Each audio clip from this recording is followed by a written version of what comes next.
Alright, so we're going to be doing the character animation lesson where we're going to take a look at how we take a sprite sheet and we turn it into a sprite with all sorts of nice pretty frames of animation. Here's the Mega Man sprite. Ooh, it's kind of small probably for people that are trying to view it. Here's the Mega Man sprite. It's got running left and right, it's got jumping and falling, and it all happens simultaneously, so you never have them sort of overlapping. That's actually the biggest challenge of this whole thing, is when you run and jump, the jumping and the running animations don't combine together, and you get weird glitchy behaviors. Getting this to have no glitches is actually super hard. So here's the way I did it. Oh, I guess there's still a few glitches, which we'll talk about coming up. Boop, boop, boop, boop. That's kind of funny, but we can see how we might be able to fix that. Okay, so first of all, where do you get sprite sheets from?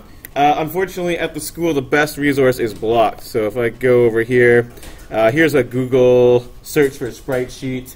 It basically explains what it is. It's just, if we just look at one, we'll see what it is. It's just a bunch of images. Hey, look, there's Mega Man. This might even be the one I used. Just be all the pictures kind of put together into one file, and then you can sort of cut these out and bring them into your project, which we'll talk a bit about how you do that in Scratch. The best resource, I don't know why it's blocked, it's spritersresource.com. So feel free to go home, and for homework, go to spritersresource.com. It's literally the best source for sprite sheets on the internet. You will be amazed with how much is in this website. Every game system, almost every game, maybe not every sprite from every game, but it's got a ton of stuff. So if you really wanted this particular character, chances are it's going to be there. I think it's like 96 Mario sprites because there's so many different Mario games. So that's going to be the weirdest homework assignment you've ever had, probably. When you go home and start downloading video game pictures and your parents are like, hey, stop playing on the computer, you'd be like, aha, I am doing homework.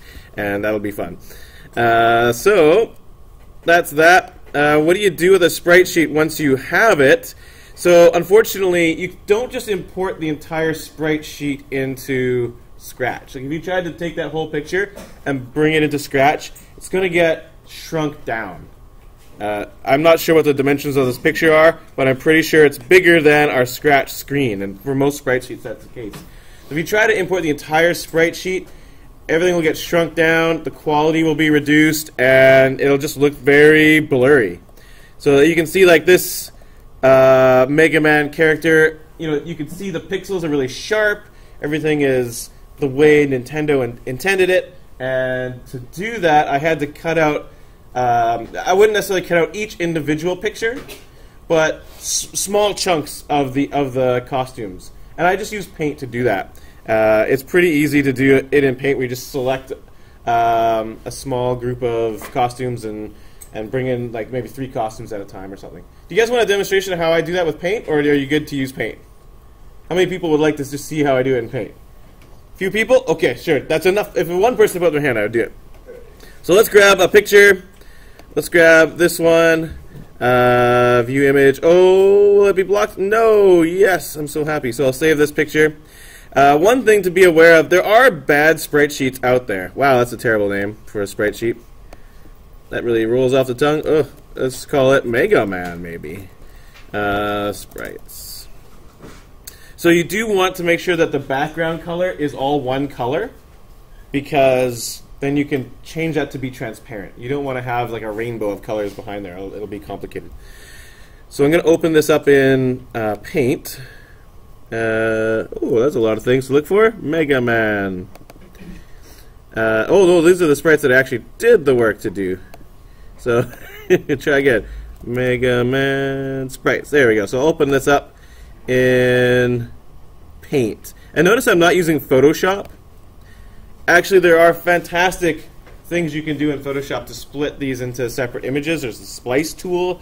That's really good, but in some ways doesn't really save you a lot of time. And for a sprite sheet like this and many others, they're not really, it's not like put out very evenly, so it makes it really hard to use kind of specific tools. So this technique will work for every single sprite sheet. So what I can do is I can use, say, a select tool, and I can just select a group of costumes.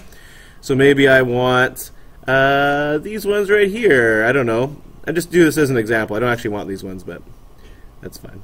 So I'll just select a group of them. Maybe I'll zoom in a bit. And once you've had a small selection of them, I just go crop.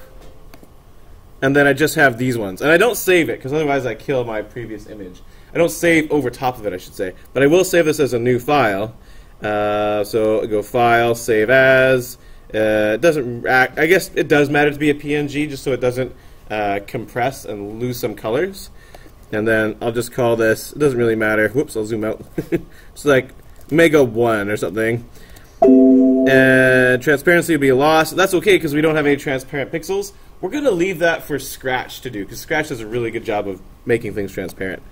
So click OK. And then if I was making a new character, I would just start with a new sprite, and I'd import that group of 3 sprites. Mega 1. Where are you, Mega 1? There you are. Alright, and if you zoom in, you'll see that, oh yeah, these are really crisp and cut out really nicely. So you know it didn't get shrunk down. Don't get too greedy. Don't start putting in 5 or 6 at a time, because chances are at one point, one of them will get shrunk down just a little bit, and then they'll be off from all the other ones. So keep it conservative as you go forward, and just grab a few as you go. As you can see, I probably could have done a bit more, but that's good. Anyways, now what do I do? So now it's just a matter of separating these into the costumes. So on the first one, I'll get rid of the white pixels. So I just use the fill tool with the transparent paint. As you guys probably know, the white square with the red line through it is transparent paint, and I can just fill in the white with transparent pixels. So that takes care of that. And then I'm just going to duplicate this a couple of times. So duplicate, duplicate, and I'll just separate each costume to have one of those pictures. And there's a really easy way to do that. If you use the select tool, check this out. I'm going to select the sprite that I want, or sorry, the costume I want, and then I'm going to press Shift Delete. Shift Delete means everything else is deleted. So not what I have selected gets deleted. So watch this. Shift Delete. Pow! Just that's left. And on this one, I'll get the center one. Oops, I screwed up. I screwed up again. Life is hard. Probably isn't perfect, but that's okay. Oh my gosh. Someone's calling me. Well, we'll just let the phone ring. That'll be fine. I don't know. I butchered that one so bad. I don't even know what to say, but I will just keep on going.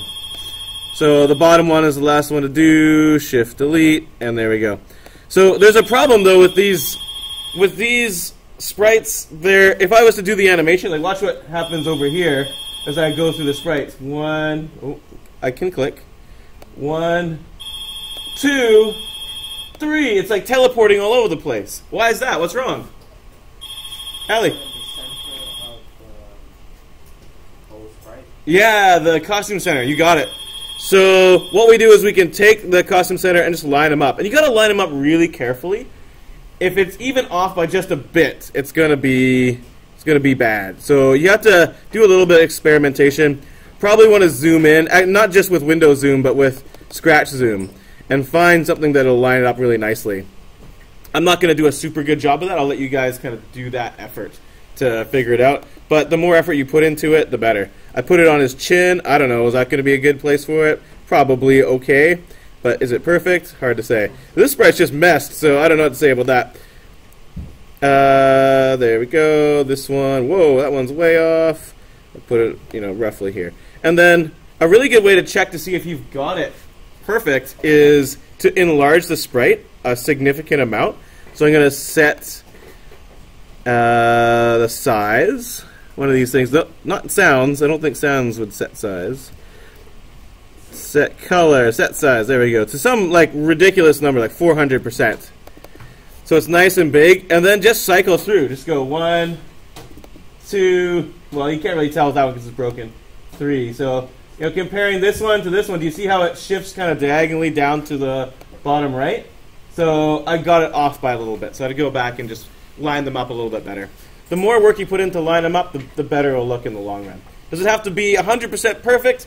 Not necessarily. And sometimes when you're zoomed in at 400%, it magnifies some errors that don't even look like a problem when you're actually playing your character on regular size. So I wouldn't worry about it too much. So that's how you get the costumes into your character, and that's going to be how you sort of separate them from the sprite sheet. In actual video games, the program separates the sprite sheet while the game is running. So it doesn't actually have separate pictures. It just can find the right picture because it's memorized the coordinates of the correct pictures and kind of splices them as it goes. But in Scratch, we have to separate them into different little pictures. Anyways, I'm going to hide that thing now. And we're going to take a look at the code for animating these things. And I'll actually just show you my sprite. That little Mega Man character doesn't have a whole lot of sprites in it. It's got a run cycle. It's got the standing still. The run cycle is it's frozen right now. 1, 2, 3, 4, 5, 6. 6. 1, 2, 3, 4, 5, 6. Things long, pictures long, and then it's got the little jumping costume. And that's all you really need for this game. Some people are going to want to add in like a shooting costume or a sword swinging costume or something like that, and that can be fine too. But that's really all you need to make a pretty good looking character in this game. So let's take a look at the scripts. So I'm just going to hide this one for a bit because I want you to focus on these two. So here is, actually I should just mention first, some of you haven't done this yet, so before you do this, it's a really good idea to separate your character into the two sprites. Remember, we have to have a physics sprite, so that just regular rectangle that does all the collisions. It has all the jumping code, all the gravity code, all the collision code. All that stuff should be in one sprite. And then the character sprite will be a whole separate sprite that just always rides on top of the physics sprite. It's just going to be responsible for animations and looking good. That's all it does. And that solves a lot of problems, like the whisker jump. Someone in my other class thought I was always saying whiskey jump.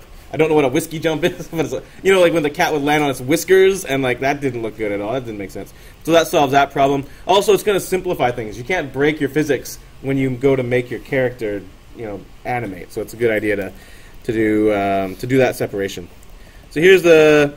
Actually, I'm not even using animation speed anymore, so let's get rid of this.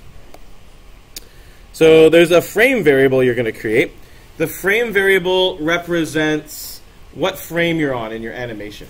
And sometimes you care about that, and sometimes you don't care about that. Because sometimes you're not moving, you already know what frame you should be.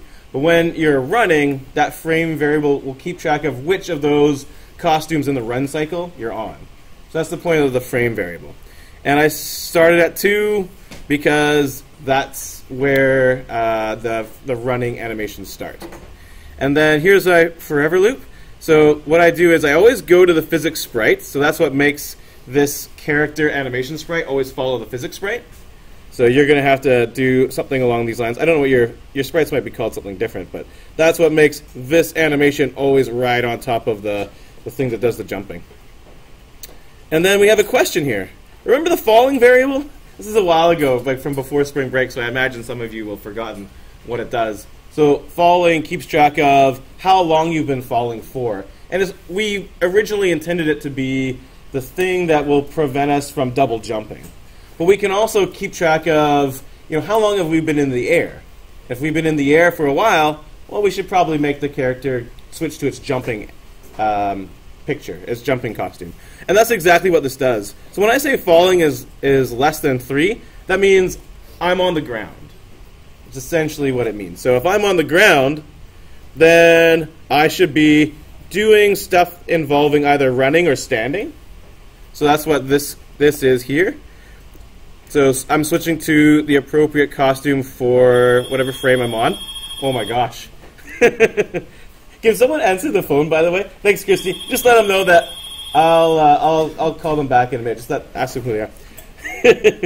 Okay, so you might be wondering, what's this floor thing? So we'll talk about floor in a second. Basically, it just chops off the decimal place, and we'll find out why there's a decimal place in a minute.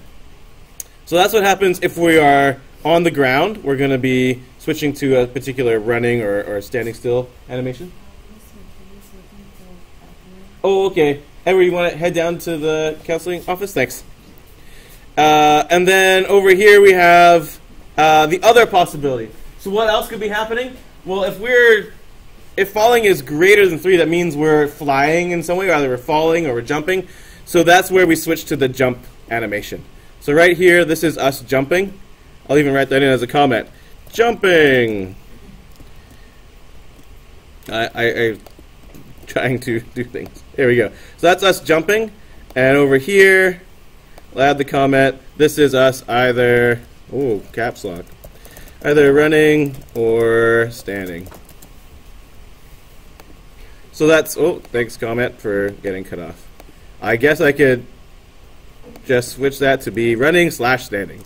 Running or standing? Is that good? Yeah, there we go. So that is the main loop that kind of controls what's happening. So what costume we're setting this to obviously depends on the frame variable. So now I'll take you to another script that will show you how we manage that. So this is a forever loop here. This is the other thing that will control this. And of course, if we are pressing A or D, that is the running left or the running right. That's what kind of controls our movement. So right away, we have to point in a specific direction, right? We ought to make sure our sprite is facing in the right way. That way we don't have to have costumes that are facing left and costumes that are facing right. We just flip the character from left to right. And then there's this run animation block that we'll get into. But what run animation does is it essentially changes frame, the variable frame, to be the right one. So if we're pressing A, we point to the left and then change frame. If we're, else if we're pressing D, then we point to the right and we change the frame. Else, so what happens here? Well, else, that means we're not pressing A, we're not pressing D, which means we're just standing there. So we set frame to 1. What does that mean? What happens when we set frame to 1? Well, oh yeah? Someone had an answer? Yeah, the standing animation, right? If frame is 1, then we're setting the costume to costume 1. The floor of 1 is 1. Which one is that? That's that one. There we go. So that's sort of how we make it choose to stand. So we'll go back to these scripts.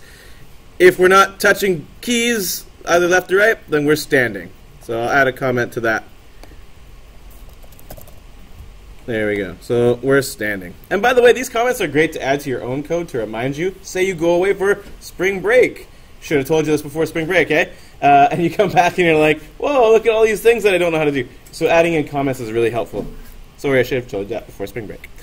So that's basically the A key and the D key obviously require you to know what's going on in run animation. So what run animation does is it just cycles through the different costumes. And I'll show you that over here. So here in run animation, every time we press a key, what we do is we increase frame by a certain number. It's not going to be 1. Well, actually, that depends on your sprite sheet. If you have a really big number of costumes, and it's a really detailed run cycle, you might actually have frame set to 1.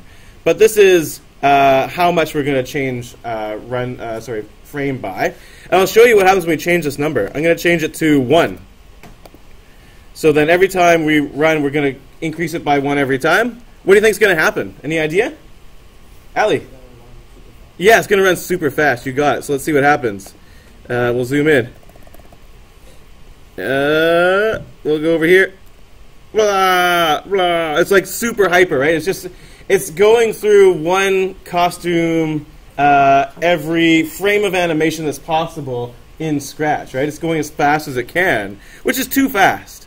So what we can do is, instead of every frame we go up by an entire 1, we can just go up by a fraction. So if I made this 0.5, that means it'll take 2 frames of animation before I go through an entire another costume. And I had it set to 0.25. That means it'll take 4 frames of animation before we go to an entire next costume. And whoops, that looks pretty good at that point. But that's because that's how my sprite sheet, that's how it turned out, based on the animation, based on how many costumes are in there. So that's a number that you have to play with yourself. And then this if statement basically just resets our frame back to the beginning of the run cycle. So if you're running and this is increasing and telling you to pick a different costume every time, eventually you got to cycle back to the beginning of the run cycle. And so I say if frame equals 8, why 8?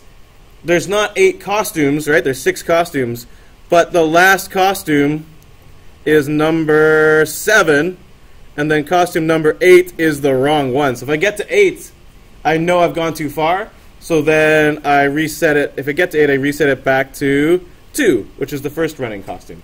And depending on how you set up your order of your costumes and everything, that's going to be specific to your program. You can't just type in 8 and 2 and it'll just work magically for you. These aren't magic numbers. They're based on how I've set up my Sprite. And I didn't really set it up in any particular way. That's just the way it turned out. So 8's too far, so if I get to 8, forget about it, I set it back to 2. And then we start the run animation all over again. And then last but not least, because I'm going up by 0.25 each time, that's why I need this floor thing.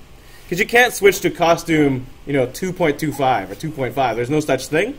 So floor just rounds to the bottom number. So if it's 2.25 or 2.75, it turns it to 2. Just chops off the decimal. Excuse me. So that's why we had that floor in there in the first place.